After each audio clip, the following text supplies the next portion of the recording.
ദൈവ തിരുനാമത്തിന് മഹത്വമുണ്ടാകട്ടെ. G of good news Christian ചാനലിലേക്ക് എല്ലാവർക്കും യേശുക്രിസ്തുവിന്റെ നാമത്തിലുള്ള സ്നേഹവന്ദനത്തെ അറിയിക്കട്ടെ. നിങ്ങൾ ആദ്യമായിട്ടാണ് എൻ്റെ വീഡിയോ കാണുന്നതെങ്കിൽ ചാനൽ സബ്സ്ക്രൈബ് ചെയ്യുക, വീഡിയോ മറ്റുള്ളവരിലേക്ക് ഷെയർ ചെയ്യുക.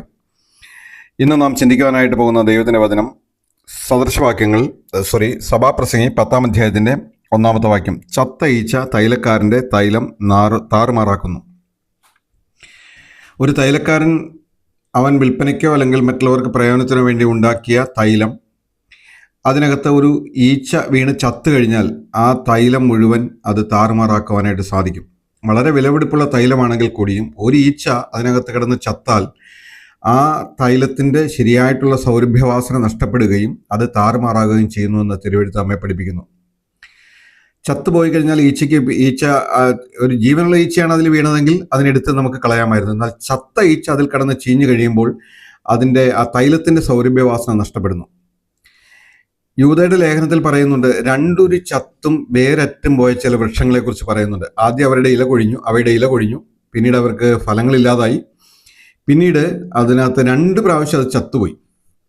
ഇതുപോലെ രക്ഷിക്കപ്പെട്ടു എന്ന് അവകാശപ്പെടുകയും ദൈവസഭയുടെ നേതൃത്വത്തിൽ ഇരിക്കുന്നുവെന്ന് ചിന്തിക്കുകയും ചെയ്യുന്ന ചില ആളുകൾ, അവരുടെ വേഷഭൂഷാദികളൊക്കെ കാണുമ്പോൾ നമ്മൾ വിചാരിക്കും അതിൽ നിന്ന് എന്തോ പുറപ്പെട്ടു വരുമെന്ന്.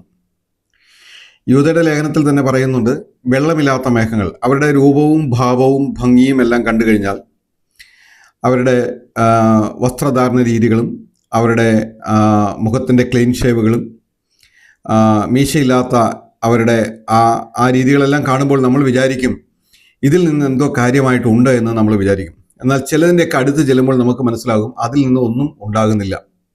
രണ്ടൊരു ചത്തുപോയതാണ്. അത് തൈലം താറുമാറാക്കിയ ഒരു ചത്ത ഈച്ചയെ പോലെയാണ്. നമ്മൾ സങ്കീർത്തനങ്ങളിൽ വായിക്കുമ്പോൾ തക്ക കാലത്ത് ഫലം കായ്ക്കുന്നതും ഇല പാടാത്ത വൃക്ഷം പോലെ ഇരിക്കും, എവിടെ ആറ്റരകത്ത് നട്ടിരിക്കുന്ന ഒരു വൃക്ഷത്തെക്കുറിച്ച് അവിടെ പറയുകയാണ്. കർത്താവുമായിട്ടുള്ള കൂട്ടായ്മ നഷ്ടപ്പെട്ട ഒരു വ്യക്തിയെ സംബന്ധിച്ചിടത്തോളം അവൻ ഒരു ദ്രവ്യാഗ്രഹിയായി തീരുകയും അവൻ പണസമ്പാദനത്തിന് വേണ്ടി കർത്താവിനെ തന്നെ വിറ്റുകളയുന്ന രീതിയിലേക്ക് പോവുകയും ചെയ്യുന്നത് നമുക്ക് കാണുവാൻ സാധിക്കും. യൂദ, അവൻ രോഗികളെ സുഖപ്പെടുത്തുവാനും ഭൂതങ്ങളെ പുറത്താക്കുവാനൊക്കെയുള്ള അധികാരം ലഭിച്ച ഒരുവനായിരുന്നു. എന്നാൽ അവൻ കേവലം ചെറിയൊരു പണത്തിന് വേണ്ടി യേശുക്രിസ്തുവിനെ വിറ്റുകളഞ്ഞത് നമുക്ക് കാണുവാനായിട്ട് സാധിക്കും. ഇതുപോലെ ഇന്ന് അനേക ആളുകൾ ക്രൈസ്തവ ലോകത്തിൽ ആ യേശുക്രിസ്തുവിൻ്റെ നാമത്തെ ദോഷം വരുത്തുന്ന രീതിയിൽ, അപമാനിക്കുന്ന രീതിയിൽ, നിന്ദിക്കുന്ന രീതിയിൽ പെരുമാറുന്നത് കാണുവാനായിട്ട് സാധിക്കും. നല്ലൊരു വ്യക്തിയായിട്ട് സംസാരിച്ച് കഴിഞ്ഞപ്പോൾ ആ വ്യക്തി എന്നോട് പറഞ്ഞത്, ഞാൻ ചോദിച്ചു എത്ര വർഷമായി തിരുവെഴുത്തുകൾ പഠിക്കുന്നു, മനസ്സിലാക്കുന്നു, കർത്താവിനെ അറിഞ്ഞിട്ട് എത്ര വർഷമായി എന്നെല്ലാം ചോദിച്ചപ്പോൾ വളരെ വർഷങ്ങളായി എന്ന് പറഞ്ഞു. അപ്പോൾ ഞാൻ ചോദിച്ചു സ്നാനപ്പെട്ടതാണോ? അപ്പോൾ അദ്ദേഹം പറഞ്ഞത്, സ്നാനപ്പെട്ട 30 വ്യക്തികളെ ഞാൻ കാണിച്ചു തരാം, അവരുടെ ജീവിത രീതികളും അവരുടെ ഇടപാടുകളും ഞാൻ കാണിച്ചു തരാമെന്ന് പറയുകയുണ്ടായി. അങ്ങനെ ഉണ്ടാകാം. കർത്താവായ യേശുക്രിസ്തു തന്നെ തെരഞ്ഞെടുത്ത വ്യക്തികളിൽ തന്നെ ചിലർ കർത്താവിൻ്റെ നാമത്തെ ദൂഷിച്ചതോ അപമാനിച്ചൊക്കെ നമുക്ക് കാണുവാൻ സാധിക്കും. എന്നാൽ അഹരോന്റെ താടിയിൽ നിന്ന് ഒഴുകുന്നതായിട്ടുള്ള സൗരഭ്യവാസന താഴേക്ക് ഒഴുകുന്നത് പോലെ ഒരു സഭയിൽ അതിൻ്റെ ആത്മീയ നേതൃത്വം ശക്തവും അവൻ ദൈവത്തെ ഭയപ്പെടുന്നവനുമാണെങ്കിൽ ആ ഒരു ആത്മാവ് താഴേക്ക് ഒഴുകും എന്നുള്ള കാര്യത്തിൽ യാതൊരു സംശയവുമില്ല. എന്നാൽ ഒരു ആത്മീക നേതാവ് ദ്രവ്യാഗ്രഹിയോ ഒരു വ്യഭിചാരിയോ അല്ലെങ്കിൽ ആ നിലയിൽ മോശമായിട്ട് ജീവിക്കുന്നവനോ ആണെങ്കിൽ അവിടെ നിന്ന് ഒഴുകുന്നതും അതുപോലെയൊക്കെ തന്നെ ആയിരിക്കും. സ്ഥാനത്തെ ആഗ്രഹിക്കുന്നവനോ അങ്ങനെയുള്ള ഏത് ആത്മാവാണോ അവിടെ ഭരിക്കുന്നത് അതായിരിക്കും താഴേക്ക് ഒഴുകുന്നത്. എന്നെ കേൾക്കുന്ന പ്രിയ സഹോദരി, ഇതെല്ലാം കണ്ടുകൊണ്ട് നീ കലങ്ങേണ്ട കാര്യമൊന്നുമില്ല. കാരണം നമുക്ക് നോക്കാനും ആശ്രയിക്കാനുള്ളത് നമ്മുടെ കർത്താവാണ്. നമുക്ക് തെറ്റിപ്പോകാതിരിക്കുവാൻ നമുക്ക് നോക്കാനുള്ള ഒരേ ഒരു മുഖം എന്ന് പറയുന്നത് കർത്താവിൻ്റെ മുഖത്തേക്കാണ്. അവിടെ നോക്കിയാൽ നമ്മൾ തെറ്റിപ്പോവുകയില്ല. ചുറ്റുമുള്ള മനുഷ്യർ പലതരത്തിലും പല സ്വഭാവത്തിലുമുള്ളവരായിരിക്കും.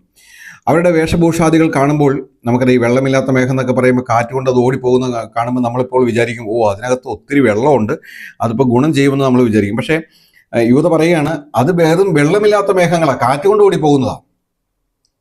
അങ്ങനെയുള്ള ആളുകളൊക്കെ നമ്മുടെ ചുറ്റും ഉണ്ടായേക്കാം. എന്നാൽ നമ്മൾ അതിലേക്ക് നോക്കി കലങ്ങിപ്പോകാതെ ജീവനുള്ള ദൈവത്തെ നോക്കി, അങ്ങനെയുള്ള ദൈവത്തിൻ്റെ ആത്മാർത്ഥമായ ആത്മീകരായിട്ടുള്ള ദൈവദാസന്മാരുണ്ട്, അവരെ കണ്ടെത്തി, നല്ല സഹോദരന്മാരുണ്ട്, അവരെ കണ്ടെത്തി നമ്മുടെ ജീവിതം കൂടുതൽ സൗരഭ്യമുള്ളതായി തീരുവാൻ തക്കോണം ഈ വചന കേൾവി ഇടയാകട്ടെ. ചത്ത ഈച്ച തൈലക്കാരൻ്റെ തൈലത്തെ മുഴുവൻ നാറുമാറാക്കുന്നു. ഒരു വ്യക്തിയിൽ ആത്മീയമായ ജീവനില്ലെങ്കിൽ അവനുമായി കൂട്ടായ്മയ്ക്ക് പോകുന്നതോ കൂട്ടായ്മയിൽ മുന്നേറുന്നതോ നമുക്ക് തന്നെ ഒരു അപമാനമായിട്ട് തരും. അങ്ങനെയുള്ളവരെ വിട്ടൊഴിഞ്ഞ് കർത്താവിൻ്റെ യഥാർത്ഥ ശിഷ്യന്മാരെ കണ്ടെത്തി അവരുമായിട്ട് മുന്നോട്ട് പോകാൻ കൊണ്ട് ഇന്നത്തെ വചനങ്ങൾ വിടയാകട്ടെ. കർത്താവിൻ്റെ നാമം മഹത്വപ്പെടുമാറാകട്ടെ. നമുക്ക് പ്രാർത്ഥിക്കാം. ഞങ്ങൾ സ്വർഗീയ പിതാവേ, വചനം കേൾപ്പിച്ചതിനായിട്ട് സ്തോത്രം. എന്ന് വചനം കേട്ട മക്കളൊക്കെ നീ അനുഗ്രഹിക്കണമേ കർത്താവേ. നിന്റെ നാമത്തെ മഹത്വപ്പെടുത്തണമെന്ന് പ്രാർത്ഥിക്കും. ഞങ്ങളെ ദൈവകൃപയിൽ സൂക്ഷിക്കണമെന്ന് പ്രാർത്ഥിക്കും. പ്രാർത്ഥന കേട്ടതിനായിട്ട് സ്തോത്രം. മഹത്വം എടുത്താട്ട് യേശുക്രിസ്തുവിന്റെ അതിപരിശുദ്ധമായ നാമത്തിൽ തന്നെ ആമേൻ.